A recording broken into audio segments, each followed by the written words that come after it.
கர்த்தருடைய பரிசுத்த நாமத்திற்கு மகிமை உண்டாவதாக.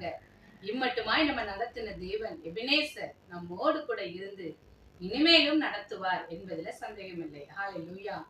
பிரியமானவர்களே, இந்த மாதத்திலும் தேவன் நம்மோடு இடைப்பட்ட வார்த்தை இம்மானுவேல். தேவன் நம்மோடு கூட இருக்கிறார். ஹalleluya. ஆண்டவராக இயேசு கிறிஸ்து இம்மானுவேலாக நம்மோடு கூட இருப்பதை அவர் மாதம் முழுவதும் நம்மை நடத்த போகிறார்.